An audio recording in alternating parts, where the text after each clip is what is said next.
If investing has ever felt confusing, it's usually because you're picturing it like a one-time event. Put money in, wait, hope. But that's not what's actually happening. What's really happening is quieter and honestly more manageable. Your money starts behaving like a system that learns over time. Not because you get smarter, not because you find something special, but because time changes the shape of the outcome. In this video, I'm going to make compounding feel obvious, not with hype and not with promises.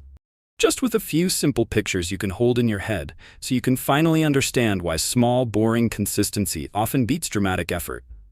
And once you see it clearly, it becomes easier to stay calm, stay patient, and stop feeling like you're behind all the time. This isn't financial advice. It's a simple, educational breakdown of how compounding actually works, explained clearly and calmly. And the reason I'm focusing on this is because compounding is one of those concepts people nod along to without really feeling it. They hear it grows over time, but they don't understand why it grows differently in year 2 than it does in year 20. So they either lose interest because it feels slow, or they start forcing it by taking risks they don't understand because they assume the only way to speed it up is to get aggressive. Nothing here is about quick wins. It's about understanding a system that rewards patience, reduces guesswork, and removes a lot of unnecessary stress once you truly grasp what's going on. Here's how we're going to break this down in 3 parts. First, I'm going to explain what compounding actually is in plain English, and why most people misunderstand it even when they think they understand it. I'll use a few everyday comparisons so it clicks without needing any finance vocabulary. Second, I'll make it feel real with a few realistic scenarios and a time-based walkthrough, so you can see what compounding looks like in actual life, not just in a neat chart. And importantly, we'll separate what you control from what you don't, because that's where calm comes from. Third, I'll translate it into a simple way of behaving, so you can set yourself up to benefit from compounding without overthinking every decision. Not apps, not tactics, not optimization, just principles that reduce friction and keep you consistent. And in a moment, I'll show you the one mental shift that turns compounding from a nice idea into something you can actually feel. Let's start with the simplest definition, because the simplest definition is the most useful. Compounding means the thing you earn starts earning too. That's it. Not money grows, not investing makes you rich. Compounding is simply the result of your previous progress becomes part of what creates future progress. If you want a non-money example, think about learning. In the beginning, learning feels slow because everything is new. You don't have mental shortcuts yet. You don't recognize patterns. You don't know what matters. But after you've done something for a while, you get faster without trying. Because your past learning is now helping your current learning. You're not starting from scratch each time.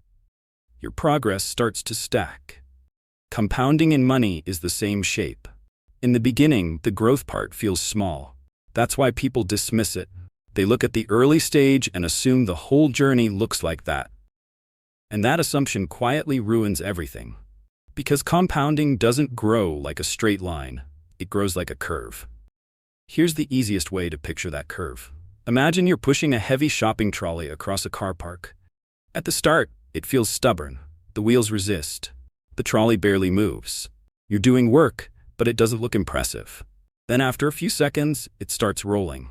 And now the same effort produces more movement. It's not because you got dramatically stronger. It's because momentum built.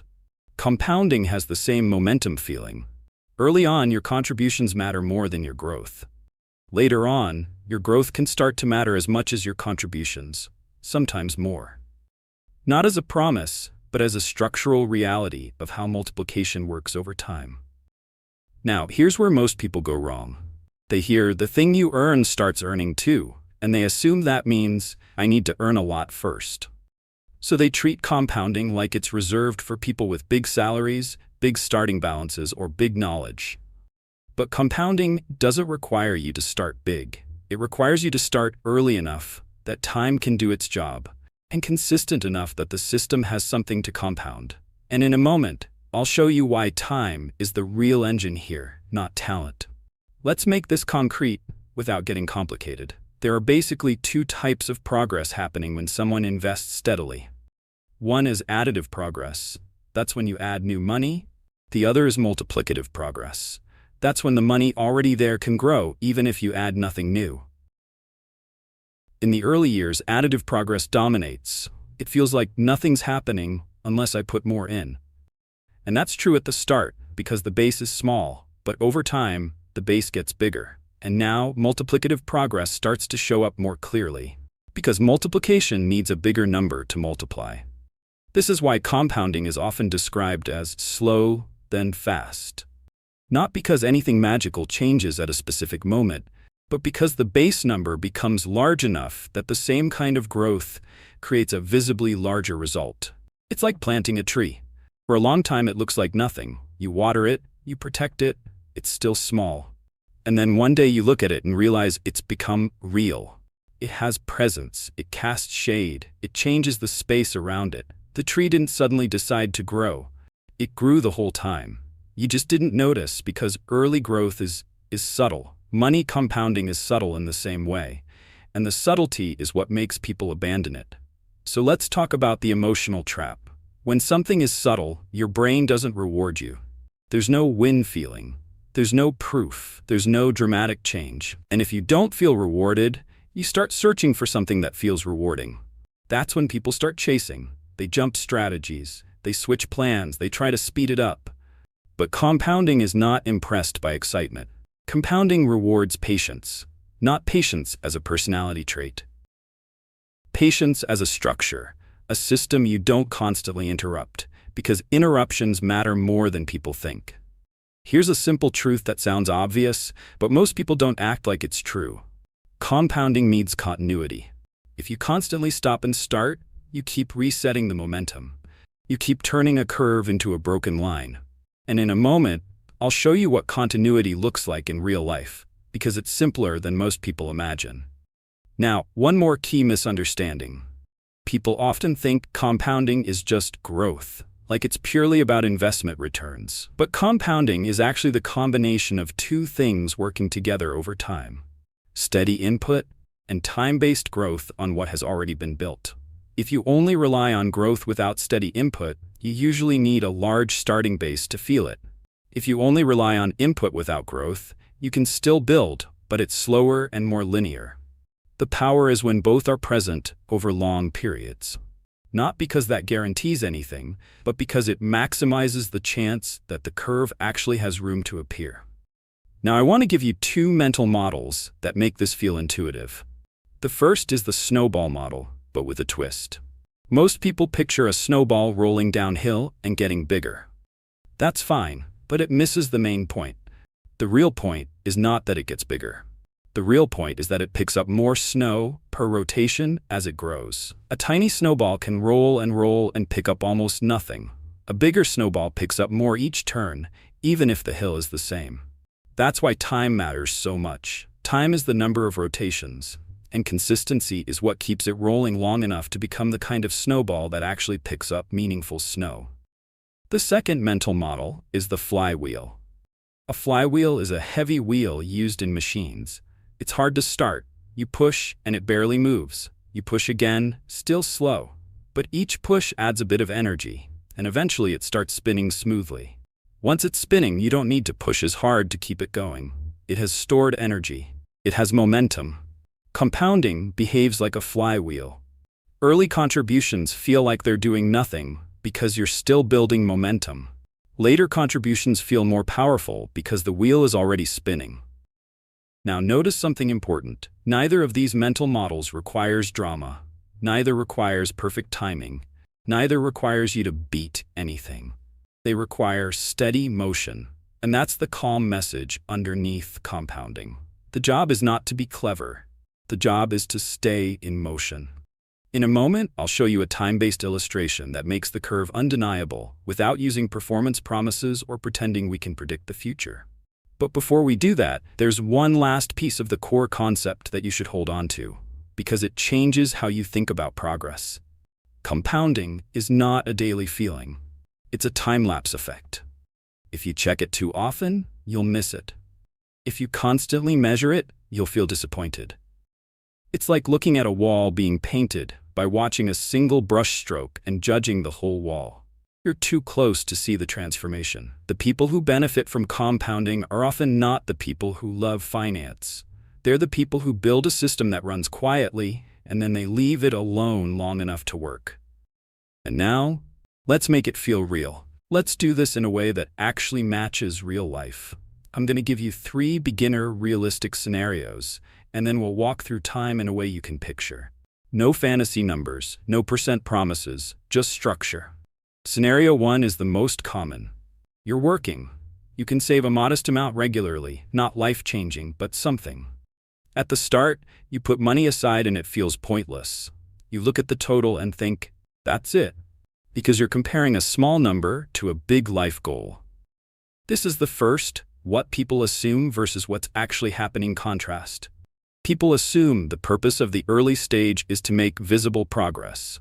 But the early stage is not for visible progress. The early stage is for building the base and building the habit. That base does 2 jobs at the same time. 1, it gives future growth something to work with. 2, it proves to your own brain that you're the kind of person who does this. That second job matters more than it seems because most people don't fail investing because they picked the wrong thing. They fail because they stopped. Scenario 2, you get a sudden boost, a bonus, a gift, a tax refund, a payout. Not massive, but noticeable. You now face a psychological problem, not a mathematical one. Because a lump sum feels like it should do something.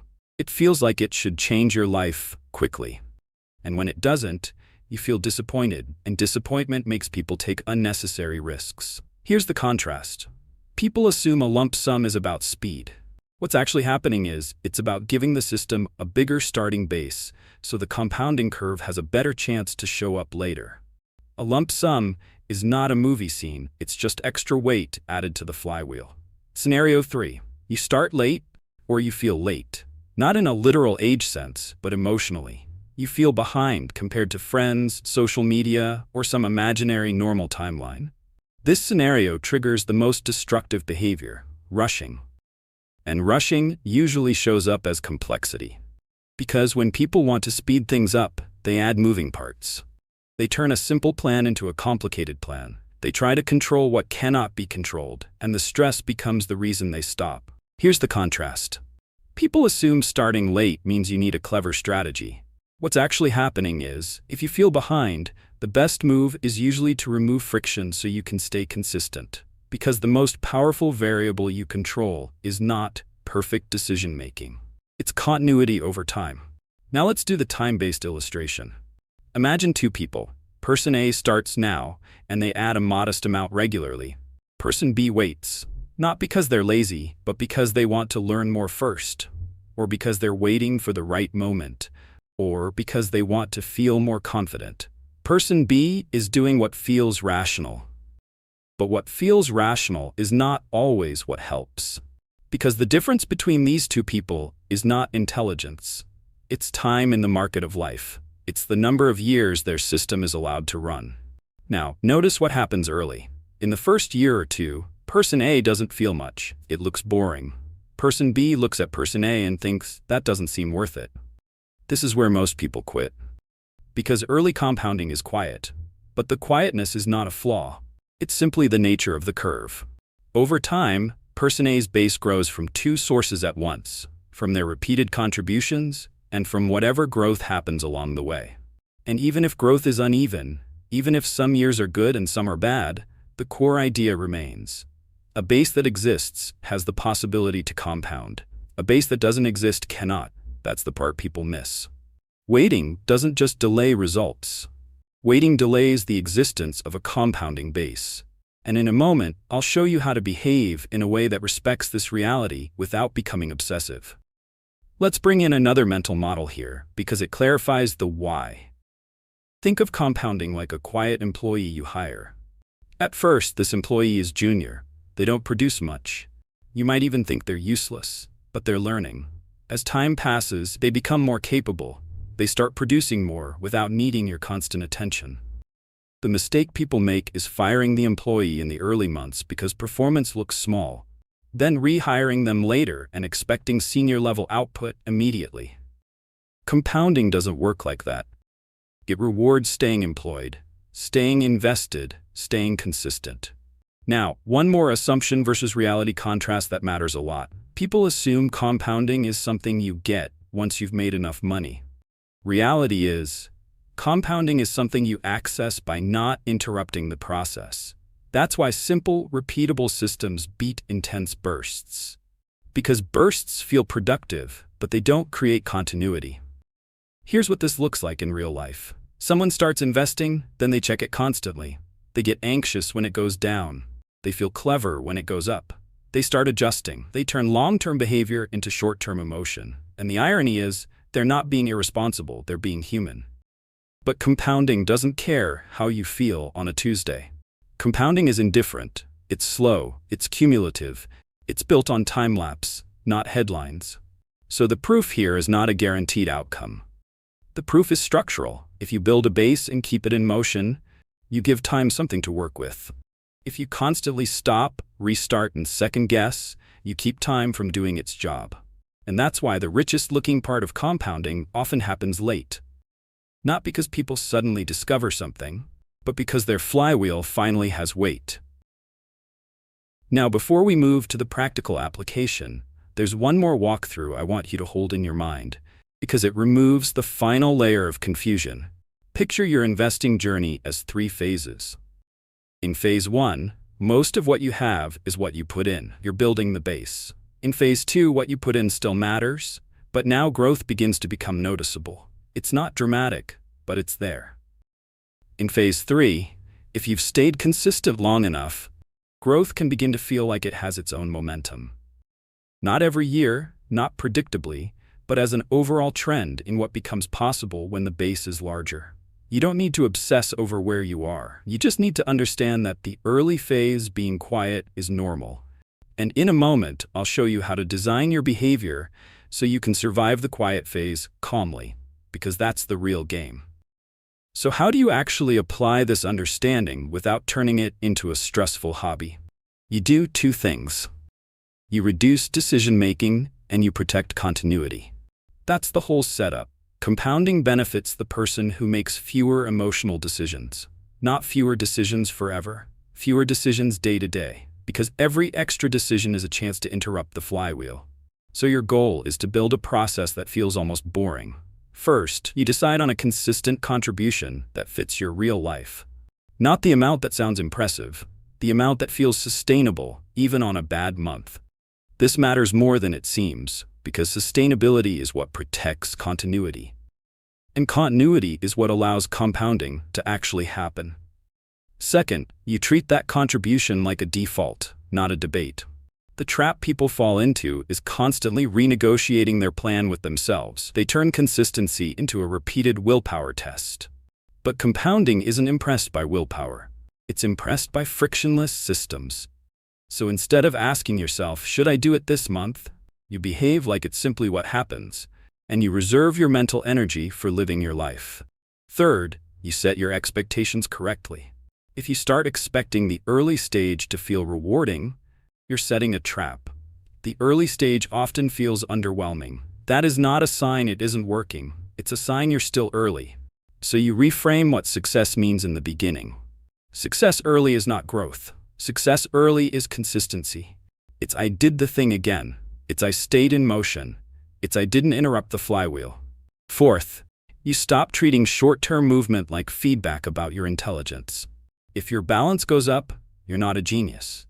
If it goes down, you're not an idiot. Those emotional labels are what cause people to start meddling. And meddling is what breaks continuity. A calm approach is to zoom out by default. You can check occasionally, but you don't let checking become the main activity. Because checking too often makes you feel like something should be happening all the time. And compounding doesn't work on your schedule, it works on time. Fifth, you keep your plan principle-based. That means you focus on behavior, regular contributions, long-term patience, and avoiding unnecessary interruptions. You don't need to optimize. You don't need to chase. You don't need to turn this into a full-time strategy game. The most practical application of compounding is psychological. It's building a relationship with time where you stop demanding immediate proof. And here's a simple line you can use to ground yourself. especially if you ever feel behind. The goal is not to catch up emotionally. The goal is to stay consistent mechanically, because your feelings are always comparing you to someone, but your system only needs to compare you to your past self. If you can keep that mindset, you remove the pressure that makes people make bad decisions. And now, let's close this in a way that feels calm and usable. So here's the takeaway. Compounding is not a trick, it's not a product, it's not a promise.